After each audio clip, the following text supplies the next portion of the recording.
Saya di dunia ini yang pantas pemimpin Indonesia ya, yang pantas jadi musuh saya cuma satu, Mas. Siapa itu? Pak Harto. Artinya tapi apa itu pun saya hari raya masih ke sana, masih jadi teman baik saya. Artinya apa itu? Artinya saya nggak punya musuh dong di Indonesia.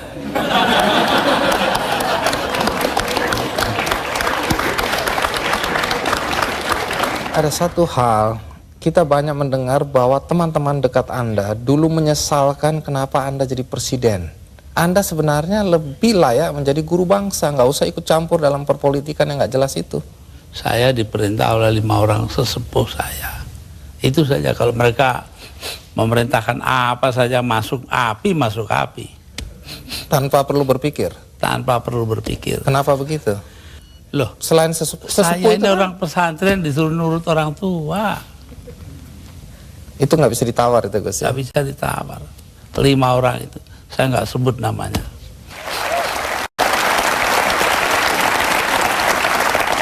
Ya, Gus Dur, dalam 20 bulan sebagai presiden, prestasi apa saja sih yang sudah dicapai? Saya itu menjadi presiden di saat Indonesia menghadapi bahaya akan terurai. Kelompok-kelompok separatis ada di mana-mana. Jadi saya berangkat keliling-keliling dunia itu 80 kali dalam 20 bulan. Jadi 4 kali 1 bulan. Itu tugas saya cuma satu. Apa? Yaitu membuat supaya integritas wilayah Indonesia ini tetap. Itu aja, nggak ada pikiran lain.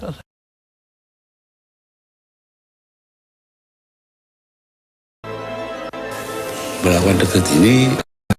23 Juli dini hari, Gus Dur mengeluarkan keputusan kontroversial, dekret presiden yang dibacakan juru bicaranya Yahya Stakuf.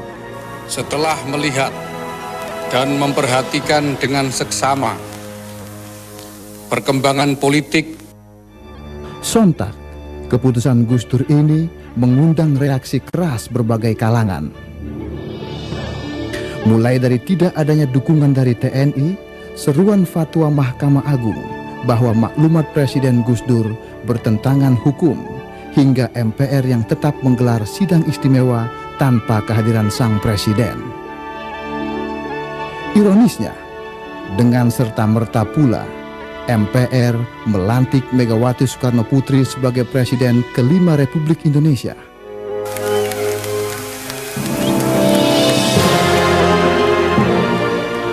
Dan Gus Dur pun lengser dari tampuk tertinggi kepemimpinan di Republik ini.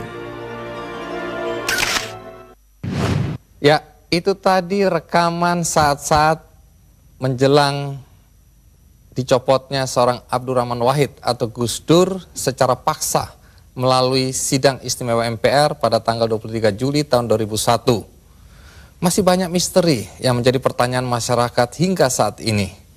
Untuk itu kita undang Abdurrahman Wahid atau Gus Dur untuk tampil di Kikendi menjelaskan berbagai pertanyaan yang masih mengganjal tadi. Termasuk apakah benar sampai saat ini Gus Dur belum menerima pencopotannya secara paksa tadi? Loh.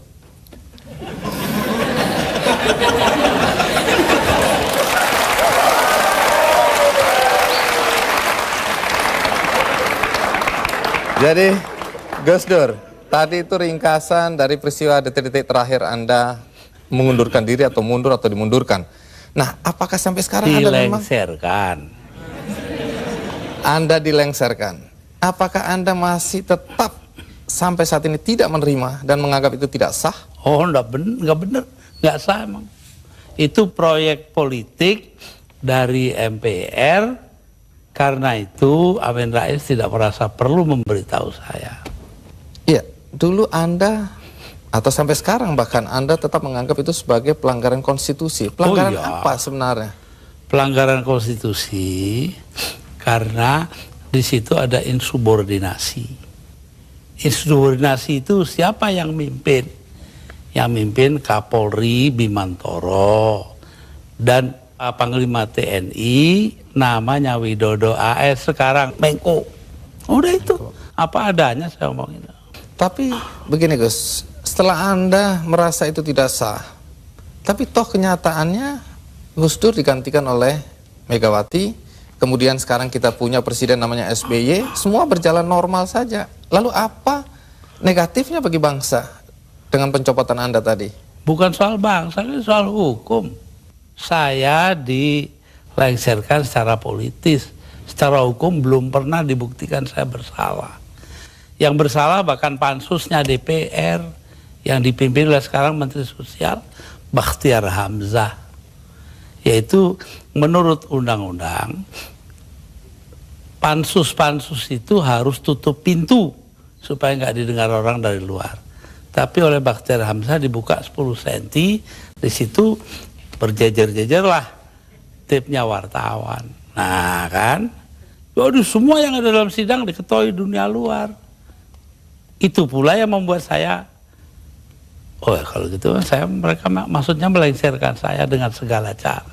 Hukum nggak hukum. Tapi sesudah itu apa upaya yang Anda lakukan? Nggak ada, sebab penakut bangsa ini. Kenapa Anda bilang penakut? Bangsa ini penakut karena tidak mau bertindak kepada yang bersalah. Akhirnya gak ada yang ditindak toh. Tapi sekian tahun sudah berlalu, Gus. Untuk apa rasa penasaran, perasaan? Loh, saya nggak pernah itu terserah bangsa Indonesia. Saya itu memaafkan semua sampai istri saya marah kepada saya karena saya pergi ke rumah Megawati. Tapi kenapa Anda lalu ke Megawati kalau memang Anda marah dan kecewa? Saya nggak marah, yang mestinya marah itu bangsa ini. Mereka diem aja lah, kenapa saya jadi ribut? Saya nggak mau ribut.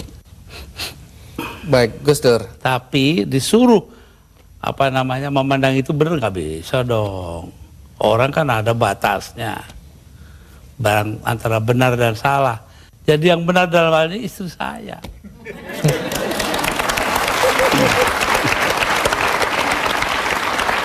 Tapi kenapa Gus Dur nggak mau nurut Tanya sama dia, istri? jangan tanya saya dah. 300.000 orang mas tanda tangan supaya saya jangan berhenti jadi presiden, tahu? Tapi saya bilang, daripada bangsa ini pecah dalam pertempuran, darah mengalir karena saya, mendingan saya lengser aja deh. Nah itu. Tapi omongan ini kan dibilang omongan ngawur, Gus. Karena faktanya ketika Anda bilang nanti jutaan orang akan datang masuk Jakarta, orang-orang dari Jawa Timur. Begitu ditunggu-tunggu nggak datang. Saya yang nahan kok.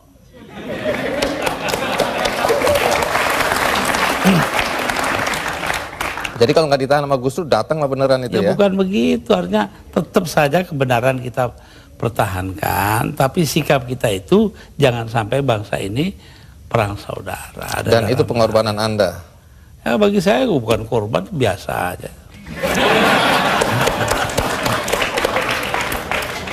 Nah, satu pemandangan yang kurang elok, Gus. Anda keluar memakai celana pendek dan kaos oblong. Banyak orang bilang itu tidak pantas sebagai presiden Anda tampil seperti itu. Mengapa Anda tampil seperti itu? Lah ya itu supaya saya nggak dianggap presiden. Terus manfaatnya apa dengan dianggap tidak sebagai presiden? Loh, orang dingin hatinya, nggak jadi marah. Tapi Gus Dur, dalam upaya mencopot Anda, siapa orang yang paling bertanggung jawab atas pencopotan tersebut menurut Anda? 2. Siapa? Amin Rais dan Megawati. Mengapa? Hah? Tanya sana dong, kok tanya. Nah, kalau memang Megawati dan Amin Rais dianggap orang yang paling bertanggung jawab atas pencopotan Anda, apakah Anda dendam sama mereka? Lah, ngapain dendam sama Amin? Artinya Gus Dur sudah melupakan itu, sudah memaafkan. Maafkan, lupa sih enggak. Nah, pernahkah setelah peristiwa ini, apakah itu Megawati atau Amin Rais datang ke Anda untuk meminta maaf? Enggak ada. Mereka merasa dirinya benar, ya sudah. Besok-besok akan terbukti oleh bangsa ini sendiri kok.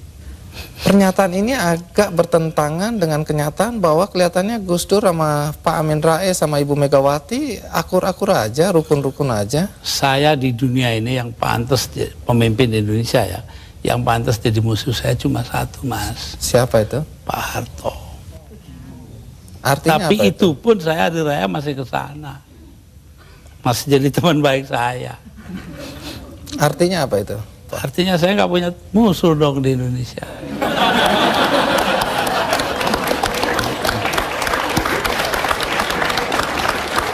Ada satu hal, kita banyak mendengar bahwa teman-teman dekat Anda dulu menyesalkan kenapa Anda jadi presiden. Anda sebenarnya lebih layak menjadi guru bangsa, nggak usah ikut campur dalam perpolitikan yang nggak jelas itu. Saya diperintah oleh 5 orang sesepuh saya. Itu saja, kalau mereka memerintahkan apa saja masuk api. Tanpa perlu berpikir. Tanpa perlu berpikir. Kenapa begitu? Loh, Selain sesepuh saya itu ini kan, orang pesantren disuruh nurut orang tua. itu nggak bisa ditawar itu Gus. Nggak bisa ditawar. 5 orang itu, saya nggak sebut namanya.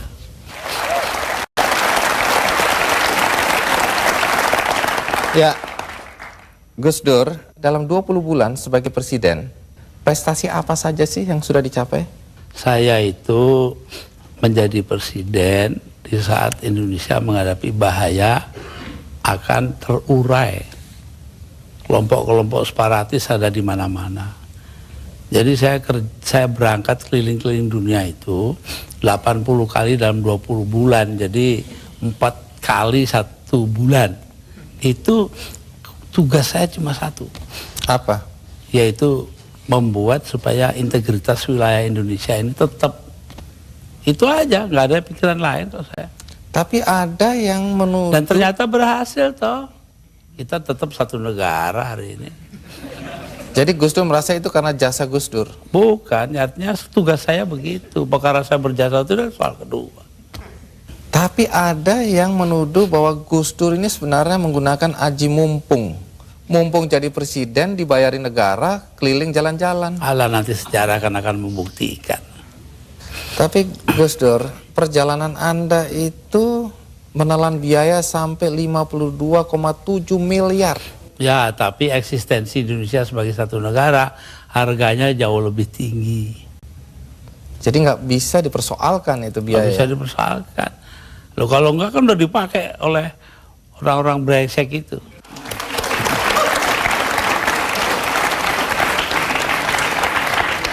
Salah satu yang masih menjadi perdebatan sampai sekarang adalah ketika Gus Dur membubarkan Departemen Sosial dan Departemen Penerangan.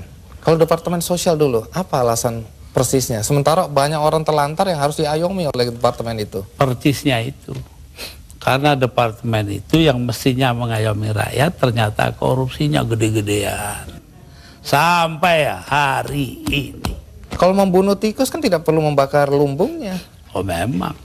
Kenapa Anda bakar lumbungnya? Bukan. Karena tikusnya sudah menguasai lumbung.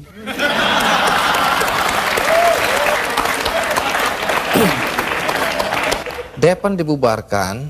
Kalau Depan jelas. Akibatnya sekarang pers itu sangat tidak terkontrol.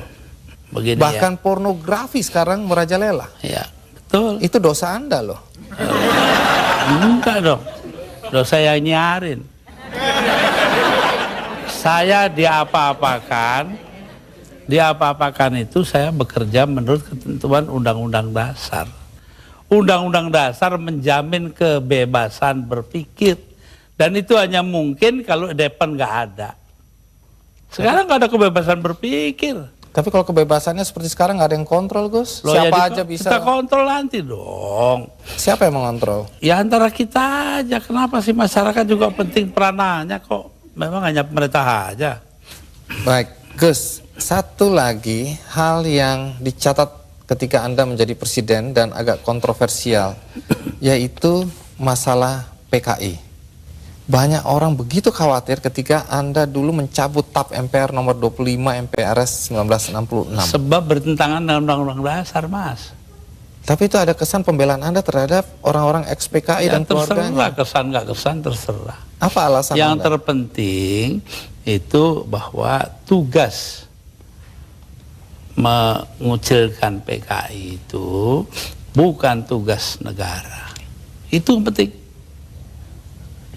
Apa artinya pemisahan agama dari negara kalau negara ngurusin segala hal? Padahal yang menentang PKI kan cuma beberapa gelintir orang aja. Jadi Anda tetap merasa bahwa apa yang Anda lakukan mencabut TAP MPR itu benar? Benar karena bersamaan dengan Undang-Undang Dasar gitu loh. Kenapa? Karena memang Undang-Undang Dasarnya begitu, mau diapain? Begitu itu bagaimana? Ya melindungi semua. Ya itu hasil daripada 7 abad lamanya kita berpancasila tanpa nama, yaitu yang dinamakan Bhinneka Tunggal Ika. Berbeda-beda tapi satu tujuan. Nah ini yang penting kita ngelihatnya dari situ. Kalau belakangan ini ada kekhawatiran PKI akan bangkit? Kenapa takut? PKI aja ditakuti.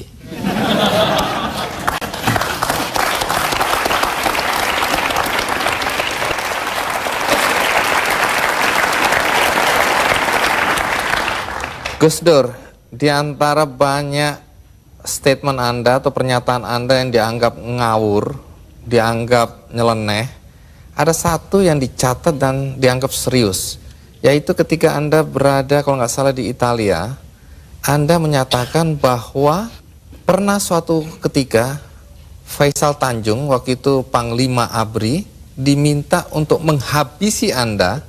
Jadi yang minta adalah Pak Harto. Anda dan Megawati ingin dihabisi. Dan statement itu terbuka loh, Gus Dur. Dugaan Anda kata-kata dihabisi ini, dihabisi karirnya atau dibunuh? Tanya Pak Harto. Kenapa? Karena Faisal Tanjung mengucapkan itu. Lalu Pak Wiranto sebagai Panglima Kostrad nelpon saya, Gus, Panglima saya kok bilangnya begini-begini ya. Saya anggap itu soal politik lah. Pak Harto juga bukan soal pribadi kok, itu soal politik. Politik mengharuskan itu ya itu. Tapi saya tahu juga kebiasaan Raja Jawa. Pak Harto kan anggap dirinya Raja Jawa. Apa yang dilakukan tangan kanan, tangan kiri nggak boleh tahu. Karena itu saya bilang sama Pak Wiranto, begini Pak Wir, tolong Anda pergi ke Pak Harto, tanya omongannya Faisal Tanjung yang begitu itu betul nggak? Apa jawabnya Pak Harto di Cendana kepada Pak Wiranto? Bahwa, wah nggak mungkin dong saya begitu. Megawati itu dilindungi ayahnya, Gus Dur dilindungi para kiai. Lah selesai sudah. Mau soal politik, saya nggak ada dendam pribadi, nggak ada. Malah saya terus terang aja, ini ada Yeni anak saya ini, ikut saya kemarin hari raya pertama hari Sabtu, saya soal Pak Harto, ya maaf-maafan hari raya sudah selesai, terus makan pulang. Iya, tapi ini kan untuk meluruskan sejarah, jangan sampai orang salah paham mengenai ini. Pak Faisal Tanjung juga secara terbuka mengklarifikasi bahwa tidak pernah ada itu. Jadi apa yang Anda ya, kalau bilang? Pak Wiranto dong, dia mengatakan Pak Wiranto bohong. Anda bilang ada operasi naga hijau, naga merah, itu kan orang memang bilang. Ya begitu saya dengarnya kok. Gus Dur ini ngarang-ngarang aja. Ya saya nyatanya nanti sejarah akan buktikan betul tidaknya itu. Tapi Gus Dur sendiri pernah datang ke Pak Harto untuk mengklarifikasi ini? Nggak perlu ngapain. Tapi dari penjelasan Pak Wiranto memang Pak Harto bilang tidak pernah ada karena tadi itu ya. Kayak kemarin ini, saya ke tempatnya Pak Harto. Sepulang saya dengan suara terbata-bata karena Pak Harto itu sudah banyak lupa. Itu ngomong kepada para ajudannya. Ngomongnya apa? Saya pengen ngomong dengan Gus Dur panjang-panjang tapi nggak bisa. Itu tuh. Coba. Kenapa nggak bisa?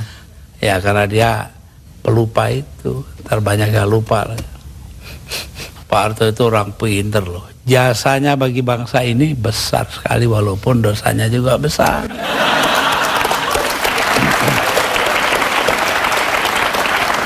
Ya, jangan dilanjutkan dulu Gus Dur, kita break dulu. Tapi sebelum kita lanjutkan, ada beberapa pendapat para tokoh mengenai Gus Dur. Ini dia cuplikannya.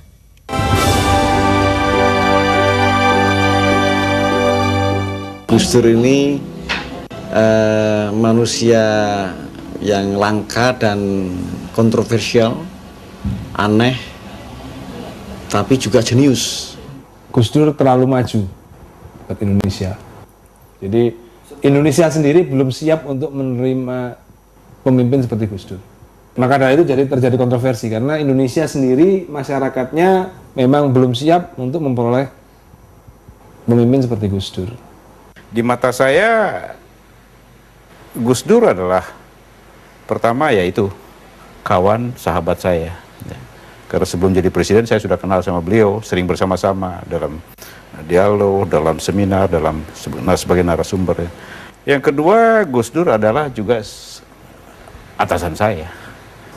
Saya senang sebab sebelumnya presiden kita tidak pernah memberikan pernyataan kontroversial, tapi malah bertindak kontroversial dengan korupsi, kekerasan, dan penyembelihan hak asasi manusia. Jadi saya senang ada presiden yang memperjuangkan pluralisme, demokrasi, yang untuk Indonesia dianggap kontroversial.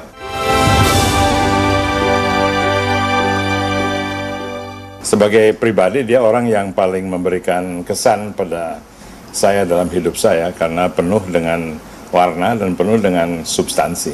Itu saya mendatangi Gus Dur sebagai ulama yang diakui oleh 40 juta umat di Indonesia. Saya sangat mengidolakan Gus Dur, otomatis saya juga pastinya akan menghormati dan meyakini apa yang menjadi fatwa dari seorang Gus Dur. Pada saat Bapak Presiden merencanakan mengeluarkan dekret, terjadilah perbedaan pendapat.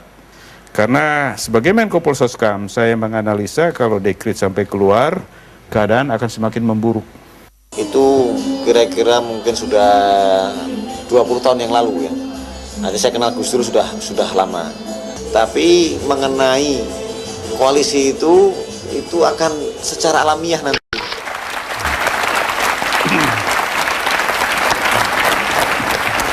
Menjelang 2009, sejumlah nama disebut-sebut sebagai calon presiden. Selain SBY, Megawati, Yusuf Kala, nama Gus Dur juga mulai disebut-sebut. Dari segi popularitas, menurut Lembaga Demokrasi dan HAM yang terbaru, urutannya sebagai berikut.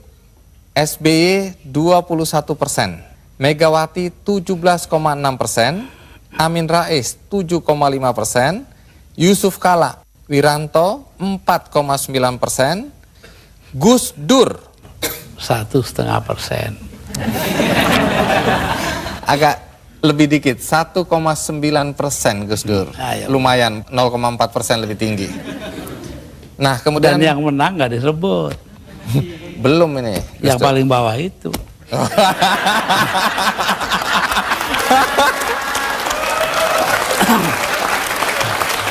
Pertanyaannya, apakah Gus Dur juga berminat mencalonkan diri sebagai presiden pada pemilu 2009 nanti? Saya ini kalau diperintahkan oleh 5 sesepuh, ya saya akan jadi calon. Tanpa tim sukses, tanpa duit. Dulu begitu. Kalau Gus Dur maju tadi tanpa uang, tanpa macam-macam, lalu modal Gus Dur apa? Kepercayaan masyarakat. Apa Gus Dur yakin masyarakat masih percaya sama Gus Dur? Loh. Ayo ikut saya yuk, nanti kalau saya ke situ Bondo 250.000 orang.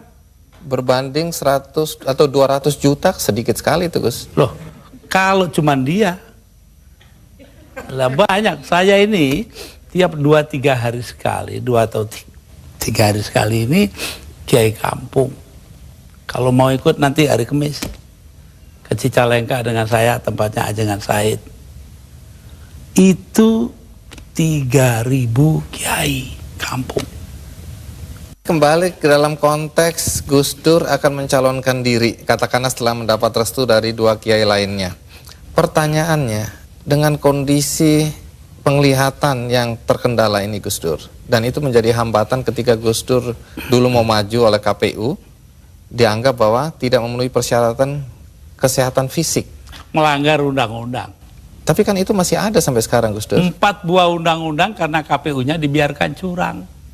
Kalau kemudian itu terjadi lagi sekarang ini tahun 2009? Ya biar aja. Rakyat masih ada ini. Tapi Gus Dur berarti nggak bisa maju dong? Apa? Nggak bisa maju karena Saya itu terkendala oleh... nggak butuh maju kok. Orang tua itu kan punya solusi sendiri nanti. Ini sedikit berandai-andai Gus Dur. Kalau akhirnya Gus Dur tidak maju, siapa tokoh yang Anda anggap pantas untuk memimpin bangsa ini ke depan? Lebih dulu tanyalah, apa yang harus diperbuat bangsa kita? Bangsa kita ini paling kaya di dunia, kok jadi paling melarat sekarang? Artinya? Karena korupsi dibiarkan, tidak ditindak.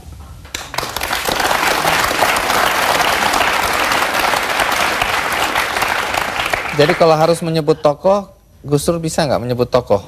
Siapa kira-kira yang pantas dari yang ada? Nanti dong, rahasia perusahaan.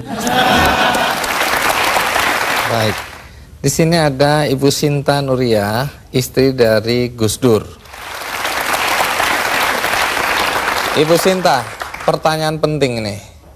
Kalau Gus Dur mencalonkan diri lagi dan direstui oleh para kiai, apakah Anda mengizinkan? Saya sebagai istrinya, menjadi apapun, saya akan tetap mendukung. Karena terpaksa atau karena cinta? Jelas karena cinta dong.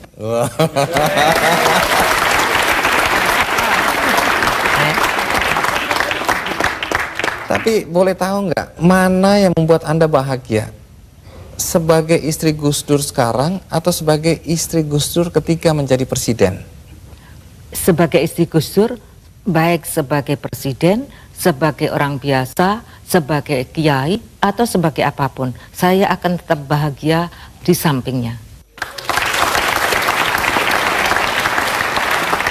Saya baca di biografi Gus Dur ini, dulu Anda ini cantik dan diperebutkan. Sekarang sih masih cantik juga. Tapi dulu Anda cantik dan diperebutkan oleh banyak pemuda. Tapi yang tidak terungkap di sini, mengapa Anda mau kawin sama Gus Dur? Karena itu adalah kehendak Allah. Yakin? Saya yakin. Saya dapat informasi katanya Anda dipaksa oleh paman. Paman siapa? Jadi saya punya paman. Nanti dulu. Namanya Pak Aziz Bisri. Ya, dia marah. Loh kok Nuria itu mau aja salaman dengan Abah Kiai Bisri Sansuri, kakek saya dari ibu. Kenapa? Saya kan juga pengen salaman. Nah, itu paman ngiri. Oh. Ibu Sinta, apa sifat-sifat Gus Dur yang paling menyenangkan buat Anda?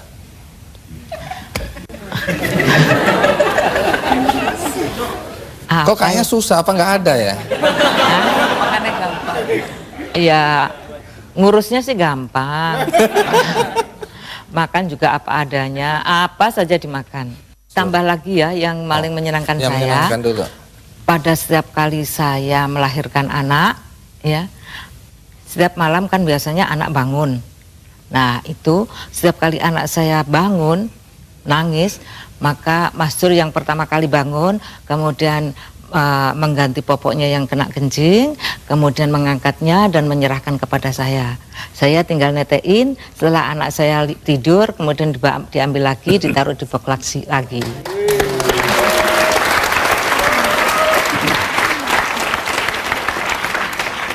Pertanyaannya, kalau yang menjengkelkan, apa sifat-sifat Gus Dur yang menjengkelkan? Yang menjengkelkan ya kalau urusan kesehatan, susah sekali diaturnya. Sampai sekarang? Ya sampai sekarang. Baik.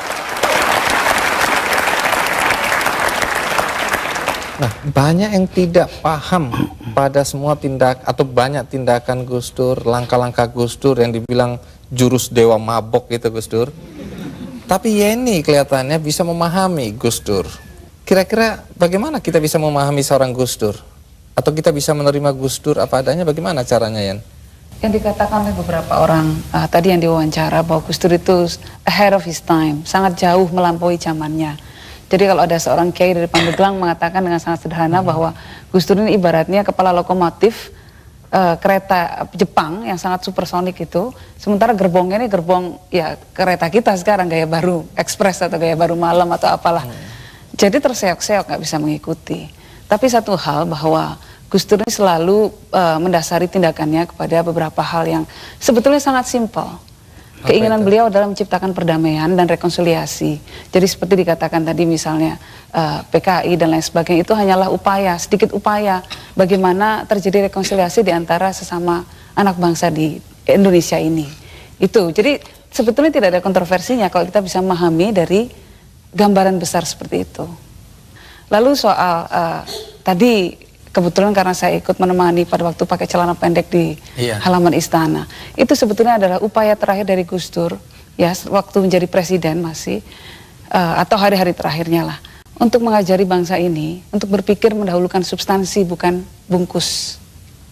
Nah, pada saat Gus Dur rajin mengkritik SBY waktu itu, Anda justru masuk menjadi staf ahli presiden. Ya. Apakah Gus Dur tahu atau Anda diizinkan? Sangat tahu, dan saya diizinkan. Ya. Tidak ada masalah, itu urusan dia. Tapi kan ini jadi orang bingung ini lihat, loh itu anaknya. Ya biar Gus Dur. bingung. Jadi Gus Dur tidak pernah ikut campur dalam kehidupan Anda? Tidak pernah. Gus Dur, ada satu misteri yang Anda harus ungkapkan pada kesempatan ini. Yaitu katanya kalau Gus Dur tidur, kita ngobrol, kita diskusi, Gus Dur bangun langsung nyambung. Apa betul itu, Gus? Saya dengarkan apa kata terakhir yang saya ingat ya. Nah, tentu mereka belum bicara jauh, dari situ-situ aja pasti. Jadi karena itu saya, wah disangkanya saya denger.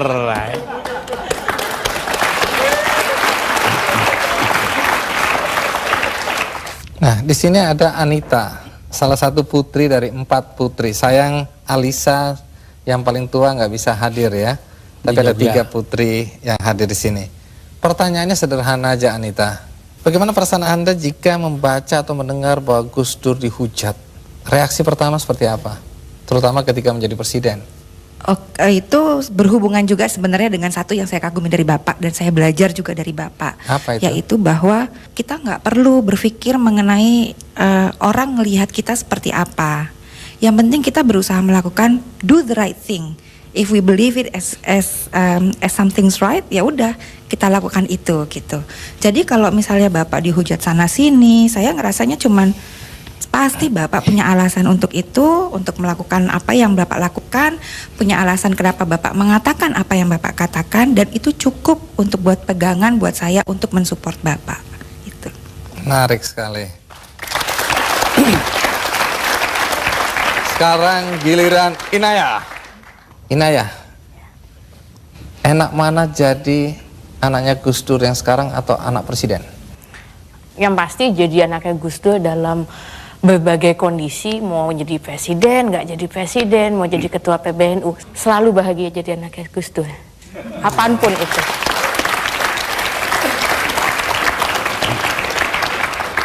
Di Metro TV ada program namanya news.com, dan di situ ada figur Gus Pur yang meniru Gus Dur.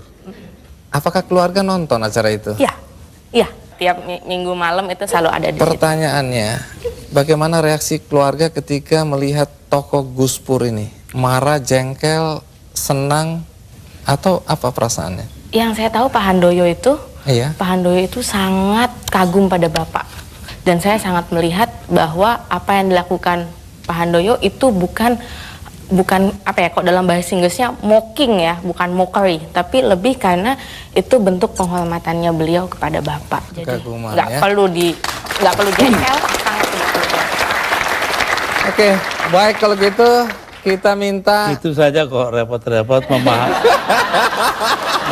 memahami Dokter Handoyo. Kalau gitu kita panggilkan Gus Pur atau Dokter Handoyo.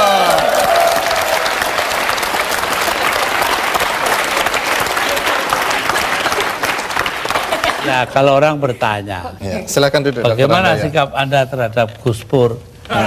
Saya bilang, itu advertensi gratis.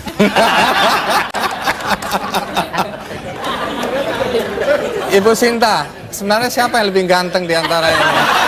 Gus Dur dong. Dr. Handoyo ini pengikut advertensi Fuji Film. Lebih indah dari warna asli. Tapi tunggu dulu. Waktu itu saya tanya sama Dr. Handoyo, Anda udah dapat izin belum dari Gus Dur untuk memerankan Gus Pur? Katanya sudah dapat izin. Apa betul, Gus? Ya, anggap aja udah dapat. Habis mintanya pun begitu, ya udah. Tapi sebelum kita lanjutkan, bagaimana kita lihat Dr. Handoyo menirukan Gus Dur menjadi Gus Pur di news.com. Ini dia cuplikannya. Gimana Gus? Kalau berani ya dituntut sana, gitu aja kok repot. Iya. Jangan bawa-bawa saya ya. Saya tuh nggak ikutan. Saya datang sendiri, wong saya cuma mau silaturahmi. Gitu aja kok repot sih. Kritik itu penting loh untuk kemajuan. Gitu aja kok repot.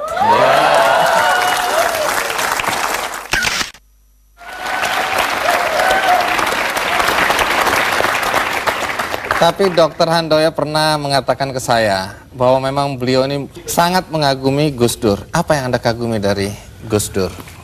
Pertama karena saya kenal biografinya beliau, saya baca. Lanjutnya beliau juga yang saya salut, dia berdiskusi dengan orang-orang yang warnanya pelangi, Pak Andi. Kalau nginjek terminologi politik, mulai dari yang paling kiri sampai yang paling kanan. Tidak pandang suku, agama, ras, bangsa.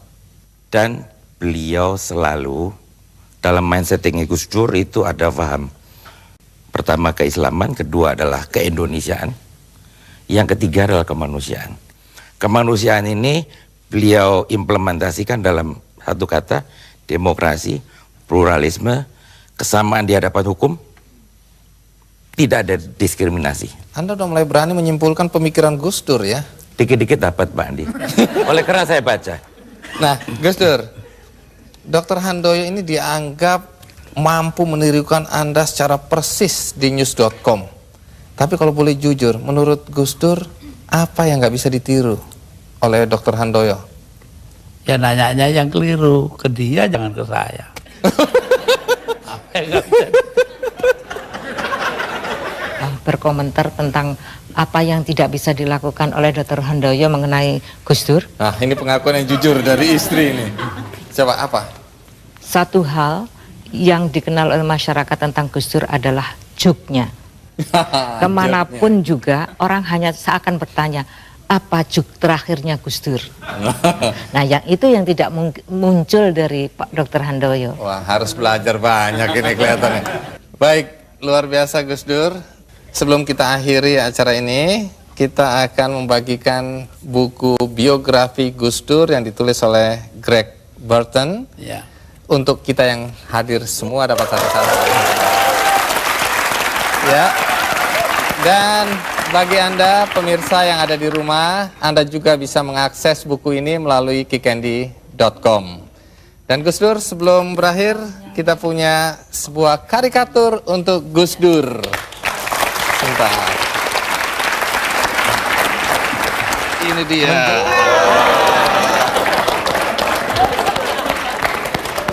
Jadi di sini digambarkan Gus Dur pakai kopiah dengan pakaian silat ya, jawara. Memegang kendi bertulisan Drunken Master. Oke Gus Dur, sekali lagi terima kasih untuk kehadiran Gus Dur di sini. Minta maaf kalau ada guyonan yang nggak pas. Juga Gus Pur. Ya. Dan pemirsa, berakhir sudah acara Kikendi. Mudah-mudahan ada arti yang bisa Anda petik dari semua pembicaraan dan wawancara ini. Sampai jumpa.